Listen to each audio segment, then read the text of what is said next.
अस्सलाम वालेकुम। APN news के साथ मैं हूं आयशा फारूक और मैं हूं फयाज मोहसिन। हेडलाइंस आपने जानी, सबसे पहले आपको बताएंगे पाकिस्तान की सालसी कोशिशें रंग लाने लगी। स्विट्जरलैंड की बैठक के बाद अहम पेशरफ्त। अमेरिका ने ईरानी तेल, पेट्रोकेमिकल और पेट्रोलियम मसनूआत की पैदावार, तरसील और फरोख्त के लिए लाइसेंस जारी कर दिया। अमेरिकी महकमा खजाना ने ईरान को 21 अगस्त 2026 तक आरजी जनरल लाइसेंस जारी किया है। लाइसेंस के तहत पाबंदियों की जद में आने वाले जहाज़ों को भी ईरानी तेल और पेट्रोलियम मसनूआत की नकलो हमल और तरसील के लिए इस्तेमाल किया जाएगा। ईरानी पेट्रोलियम मसनूआत अमेरिका में भी दरामद की जा सकेंगी। अमेरिकी वज़ीर खजाना स्कॉट बेसेंट कहते हैं, स्विट्जरलैंड में जारी तामीरी मुज़ाकरात के तनाजुर में ईरान ने आबनाए हुर्मुज़ खुली रखी और बैनुल-अक़वामी एटमी तवानाई एजेंसी के नुमाइंदों को अपने मुल्क में दाखिले की इजाज़त देने का अहद किया। अमेरिका दुनिया को मज़ीद महफूज और खुशहाल बनाने के लिए इक़दामात जारी रखे हुए हैं। ईरान के साथ मुज़ाकरात में अच्छी पेशरफ्त हुई। ईरान ने एटमी तवानाई एजेंसी के मुआयनाकारों को वापस बुलाने पर इत्तेफाक कर लिया है। नायब अमरीकी सदर जेडी वेंस की बर्गनस्टॉक में मीडिया से गुफ्तगू कहते हैं, आपने हुर्मुज़ को बाकायदा तौर पर खोल दिया गया है। ईरान के साथ तकनीकी गुफ्तगू आने वाले हफ्तों और दिनों में जारी रहेगी। कामयाब हतमी मुआहदे के लिए मजबूत बुनियाद रखती है। अमेरिका इलाकाई जंग बंदी चाहता है। जेडी वेंस ने कहा कि ऐसा निज़ाम कायम करना चाहते हैं जिसके तहत ईरानी असासे ईरानी अवाम की मदद के लिए इस्तेमाल हो। चाहते हैं कि ईरान के असासे ईरानी अवाम के काम हैं। जेडी वेंस ने कहा कि सदर ट्रंप से ये तवक्को नहीं की जा सकती कि वो जवाब न दें, अकायद को दुरुस्त ना करें। चाहते हैं कि ईरान लेबनान में हिजबुल्लाह को कंट्रोल में रखे। मुज़ाकरात के दौरान ईरानी वफ़द ने मुज़ाकरात से वॉकआउट की धमकी दी, लेकिन वो मुज़ाकराती अमल में शामिल रहा। Working with the Iranians, the Qataris, and the Pakistanis made great progress yesterday. The Iranians have agreed to invite IAEA inspectors back into their country. That is a major milestone for the American people and the first step in permanently denuclearizing or permanently ending a nuclear weapons program in Iran. We made a lot of great progress on other nuclear talks, and that leads me to the final thing that we wanted to accomplish, which is actually set up the process for the technical negotiations that will follow. We also wanted to build a mechanism, a similar mechanism, for deconfliction for the regional ceasefire. अपना Hormuz में बहरी traffic दोबारा बहाल होगी। 20 lakh barrel तेल लेकर 2 super oil tanker Hormuz से गुजर गए। जहाज़ों की नकलो हरकत के अदाद व शुमार के मुताबिक तकरीबन 20 लाख बैरल खाम तेल ले जाने वाले 2 ऑयल टैंकर्स अपना हुर्मुज़ से गुजर गए हैं, जो इस अहम आबी गुजरगाह में तिजारती सरगर्मियों की बहाली का इशारा है। 2 मज़ीद सुपर टैंकर भी आज आबनाए हुर्मुज़ के रास्ते खलीज में दाखिल हुए हैं। ये बड़े जहाज़ मजमूही तौर पर 40 लाख बैरल खाम तेल तक ले जाने की सलाहियत रखते हैं। उनमें से एक जहाज़ ने अपनी मंजिल इराक की बंदरगाह बसरा जाहिर की है। तहम अपने हुर्मुज़ से जहाज़ों की मौजूदा आमदोरफ्त अब भी जंग से पहले की सतह के मुकाबले में बहुत कम है। जंग शुरू होने से कबल इस रास्ते से औसतन 125 जहाज़ रोज़ाना गुजरा करते थे। अपने हुर्मुज़ में मामूल की सूरत हाल मुकम्मल तौर पर बहाल होने में अभी वक्त लग सकता है। मार्का-ए-अमन स्विट्जरलैंड में पाकिस्तान की सालसी में होने वाले ईरान अमेरिका मुज़ाकरात में हौसला अफजा पेशरफ्त। हतमी मुआहदे के लिए 60 रोज़ा रोड मैप मंजूर कर लिया गया। लबनान जंग बंदी पर अमल दरामद के लिए तसादुम से बचाव सेल कायम करने और मुआहदे पर अमल दरामद की निगरानी के लिए हाई लेवल कमेटी कायम करने पर इत्तेफाक। जोहरी प्रोग्राम, पाबंदियों और तनाज़ात के हल से मुतालिक वर्किंग ग्रुप्स तश्कील दिए जाएंगे। अपने हुर्मुज़ में तिजारती जहाज़ों की महफूज आमदोरफ्त यकीनी बनाने के लिए बराह रास्त राब्ता लाइन भी कायम की जाएगी। मार्का-ए-अमन स्विट्जरलैंड में पाकिस्तान की सालसी में होने वाली ईरान अमेरिका मुज़ाकरात में हौसला अफजा पेशरफ्त। मुआहदे के लिए 60 रोज़ा रोड मैप मंजूर कर लिया गया।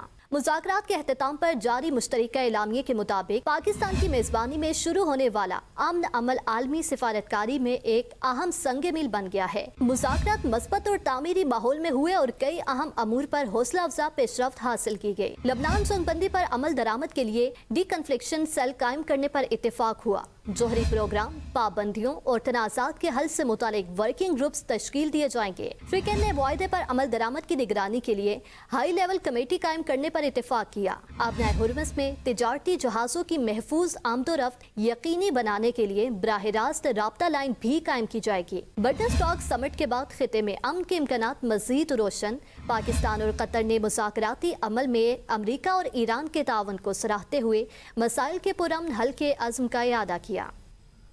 ایرانی صدر مسعود پزشکیان کل پاکستان کا دورہ کریں گے۔ صدر پزشکیان کے دورے کا مقصد دونوں ممالک کے درمیان اقتصادی تعاون کے فروغ کے امکانات پر بات چیت ہوگی۔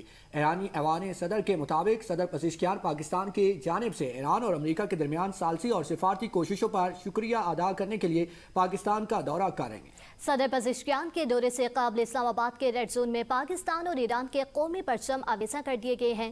سیکیورٹی کے غیر معمولی انتظامات، سی ڈی اے کا عملہ، ریڈ زون کی سجاوٹ، صفائی اور تحسین و آرائش میں مصروف، اہم شاہراہوں، سرکاری عمارتوں اور حساس مقامات کو خصوصی طور پر سجایا جا رہا ہے۔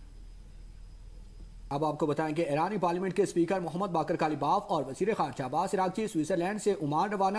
ایرانی میڈیا کے مطابق دونوں رہنما عمان کے سلطان سے ملاقات کریں گے۔ دو طرفہ تعلقات، علاقائی صورتحال اور حالیہ سفارتی پیش رفت پر تبادلہ خیال کیا جائے گا۔ خطے میں امن و استحکام، ایران کے علاقائی روابط اور باہمی تعاون کے مختلف پہلوؤں پر بھی گفتگو کی جائے گی۔ امریکی وزیر خارجہ مارکو روبیو کل سے 25 جون تک متحدہ عرب امارات، کویت اور بحرین کا دورہ کریں گے۔ امریکی محکمہ خارجہ کے مطابق مارکو روبیو دورے کے دوران خطے سے متعلق اہم امور پر بات چیت کریں گے۔ ایران کے ساتھ مفاہمتی یادداشت، آبنہ ہرمز میں آزاد، محفوظ اور بلا رکاوٹ بحری آمد و رفت کو یقینی بنانے کی کوشش اور خطے میں امن و استحکام کے فروغ پر تبادلہ خیال کیا جائے گا۔ امریکی وزیر خارجہ بحرین میں خلیج تعاون کونسل کے رہنماؤں سے بھی ملاقات کریں گے۔ برطانوی وزیر اعظم کیئر سٹارمر نے مستعفی ہونے کا اعلان کر دیا ہے۔ پارٹی سربراہی کے انتخابات مکمل ہونے تک عہدے پر رہوں گا۔ کیئر سٹارمر نے کہا کہ عوام کی فلاح و بہبود میری ترجیح رہی۔ تبدیلیاں راتوں رات نہیں آتی، وقت درکار ہوتا ہے۔ اتحادیوں کے ساتھ تعلقات کو مضبوط بنانا، 2 سال میں انفراسٹرکچر اور معیشت کی بحالی کے لیے کام کیا۔ لیبر قیادت کے انتخاب کے لیے نامزدگیاں 9 جولائی سے اوپن ہوں گی۔ سٹارمر کا کہنا ہے لیبر پارٹی قیادت کے انتخاب کا باقاعدہ شیڈول جاری کیا جائے گا۔ آنے والے وزیر اعظم کی ہر ممکن مدد کروں گا۔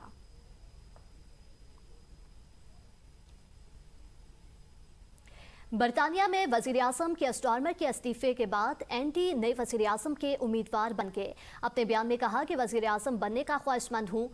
میکر فیلڈ کے ضمنی انتخاب میں کامیابی کے بعد آج رکن پارلیمنٹ کے طور پر حلف اٹھانے کے لیے ویسٹ منسٹر پہنچ رہے ہیں۔ ویسٹ منسٹر کے سیاسی حلقوں میں یہ بحث زور پکڑ رہی ہے کہ این ڈی وزیر اعظم کیئر سٹارمر کی جگہ لینے کے مضبوط امیدوار ہیں۔ این ڈی گزشتہ 9 برس سے گریٹر مانچسٹر کے میئر کے طور پر خدمات انجام دے رہے ہیں۔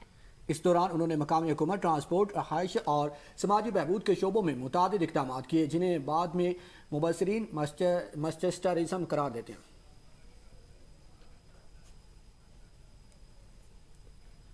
امجد حسین ایڈوکیٹ کو گلگت بلتستان کا 5واں وزیر اعلیٰ منتخب۔ حافظ حفیظ الرحمان کو اپوزیشن لیڈر منتخب۔ اسپیکر عمران ندیم نے اپوزیشن اراکین کی ریکوزیشن پر باضابطہ طور پر اپوزیشن لیڈر قرار دیا۔ اجلاس کے دوران اپوزیشن اراکین کی جانب سے ہنگامہ آرائی اور نعرے بازی کی گئی۔ گلگت بلتستان اسمبلی کی 33 میں سے 30 نو منتخب ارکان نے حلف اٹھا لیا۔ اسپیکر نذیر احمد ایڈوکیٹ نے ارکان سے حلف لیا۔ حلف اٹھانے والوں میں پیپلز پارٹی کے 13، نون لیگ کے 9، استحکام پاکستان پارٹی کے 6 اور MWM کا 1 رکن شامل ہے۔